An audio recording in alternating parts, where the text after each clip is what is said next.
the Giants could be getting a couple of key receivers back in week number 5. I'm Joe Dolan, and this is the Fantasy Points Daily Lineup for Thursday, October 6th, 2022.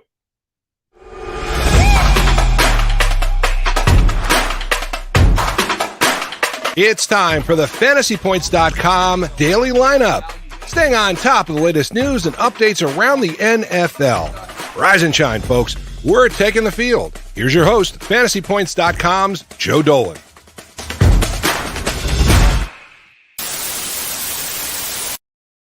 Starting at quarterback in week 5, potentially, is the Patriots' Bailey Zappi. Now, ESPN's Dan Graziano wrote in a column this week that it appears Mac Jones is unlikely to play in week 5 as well, end quote, with the high ankle sprain that cost him week 4. That coincides also with veteran backup Brian Hoyer in the concussion protocol. So the signs right now are pointing to Zappi, the 4th-round rookie out of Western Kentucky, making his first career start against the Lions this weekend.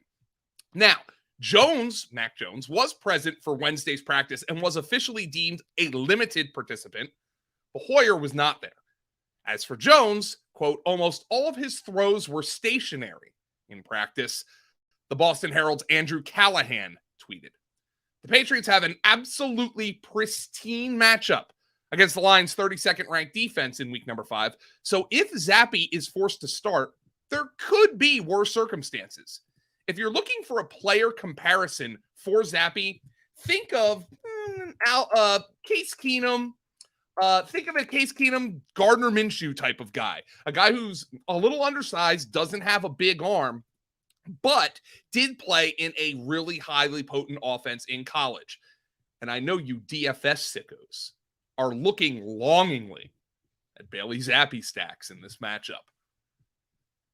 Expected to return to the lineup in week 5 is the Saints' Alvin Kamara. Now, here is the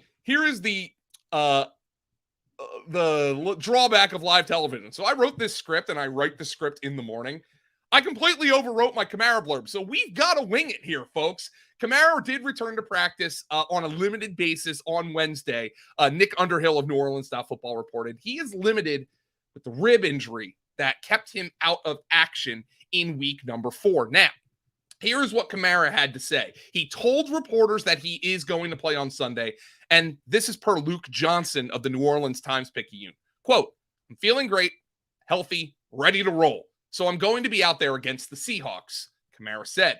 That's a positive development, obviously, for the Saints, who don't have Jameis Winston or Michael Thomas currently present at practice. Now, Kamara has clearly been limited by the rib injury since week number 1 when he suffered the injury. And he insinuated when talking to reporters that he thought he was a detriment to the team when he was playing through it in week 3. So all in all, it appears a good thing that he rested the injury in week 4.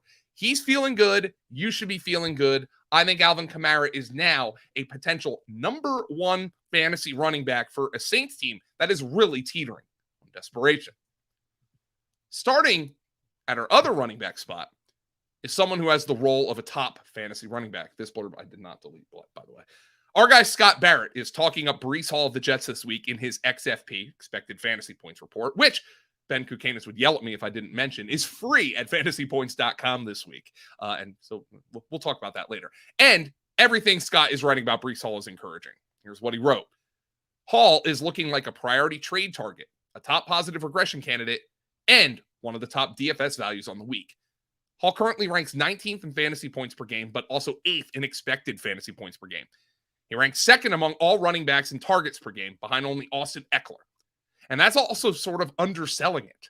Hall is averaging 0.5 deep targets per game. That's the same amount as DJ Moore and Drake London. Like, running backs don't get deep targets, okay? I know 0.5 doesn't sound like a lot, but it is. It is. It is. And he's averaging 31.3 air yards per game. That's more than double the next closest running back, and that would also be by the most by any running back since at least 2007, on pace to break David Johnson's record of 487 air yards in 2016, which was 30.4 per game. Now, Hall only ranks 36th in snap share and 35th in running back carry share, but he ranks 7th among all running backs in target share. So at the very least, it appears he's cemented in his role as the team's preferred pass catching back, which, by the way, we didn't expect. We thought that might be Michael Carter's role. This is important because, as Scott Barrett has done the research, targets are worth 2.5 times as much as a carry for running backs in PPR leagues and 3.0 times outside of the red zone. And then there's massive upside beyond that if he continues to steal more work as a runner, and it certainly does appear as though we're headed in that direction. Last week, Hall had 17 of 26 carries and 6 of 9 targets out of the backfield for the Jets. This was over double Hall's previous high in carries, and the first time he's out-carried Michael Carter this season. Hall's snap share has now climbed in 3 straight weeks, 26% to 51% to 67%. And in back-to-back games, Hall has finished top 5 among all running backs in expected fantasy points. Over this span, he's handled 87% of their expected touchdowns, 70% of the backfield expected fantasy points, and 26.8% of the team's expected fantasy points, which is 6th most in the NFL. And in the near term, Hall is the number 1 volume-related value at the running back position, priced as just, if you're a DFS player, the RB29 on DraftKings this week. He gets a neutral matchup against the Dolphins, but it's against a backup quarterback and a Miami defense that's given up the 3rd most receiving fantasy points per game to opposing running backs. In the longer term, Hall really could be a league winner if this usage trend continues. Go get him. In our wide receiver 1 spot, the Giants might actually have bodies. Returning to practice in London for New York are Kadarius Toney and Wan'Dale Robinson. Toney is returning from a hamstring injury and Robinson from a knee injury. Toney has played in 2 games this year and has exactly 0 receiving yards, but the Giants can't really afford to doghouse him for much longer if, it's a big if, he can play. They have absolutely nothing at wide receiver right now, so the talented Toney is a viable, deeper bench stash in fantasy. As for Robinson, this is much more welcome news. It's worth noting that Robinson, the 2nd-round rookie out of Kentucky, was playing ahead of Toney in the Giants opener before the knee injury took him down after just 1 half of football. With the Giants absolutely reeling at the position, Robinson and Toney are primo bench stashes. Toney is more gifted, but Robinson seemed to be the guy the staff trusted more in a very limited sample. Both guys are worth a pickup, with a slight preference, in my mind, to Robinson because of the usage in week 1. This came on the same day that the Giants discovered Kenny Golladay has been diagnosed with an MCL sprain and didn't make the trip to London for the Giants game against the Packers. This is per Ian Rappaport of the NFL Network. Now, for Golladay, his nightmare in New York continues. Even with the Giants' impossibly banged up receiving group, he's been unable to do anything of meaning with just 2 catches in 4 games with the team this year. And now he's primed to miss time. At this point, it would be almost shocking if Golladay ever scores a touchdown for the Giants. Galladay's $72 million contract with Big Blue is destined to be on those top 10 worst lists on NFL Network for years to come. Now, we still don't know if Toney or Robinson will play this week. The Giants have 6 receivers on their active roster, including Toney and Robinson. And the only 2 without an injury currently are David Sills and Darius Slayton. And that doesn't even count Sterling Shepard, who's on IR with an ACL injury. This is one of the worst receiving groups in the NFL, despite a lot of money and resources poured into it. Oh, and did I mention that Daniel Jones, if he plays this week, will be hobbled with an ankle injury? Yikes. Returning to a full practice in week 5 for Buffalo is Gabe Davis. Davis has played the last 2 weeks through an ankle injury, but has clearly been limited, catching just 4 passes over those 2 games, despite gutting it out and leading the Bills in routes run over that span. And there's now one thing we know for sure about Gabe. While he's clearly tough, he also doesn't produce well through injury. Our guy Graham Barfield dug into it for his stat pack this week at fantasypoints.com. And Davis has been on the injury report with an ankle injury 4 separate times in his career. Once in 2020, once in 2021, and twice this season. And he's gone for 0 catches, 3 catches, and 1 catch in those 4 games. But people are bailing on Davis now. And that's not wise. They have a bye in week 7, the Bills do. So the worst case scenario for Davis is he's likely limited for 2 more games. But most will be able to cover for that until he's ready for starting lineups. And his blow-up potential is mighty appealing for the stretch run.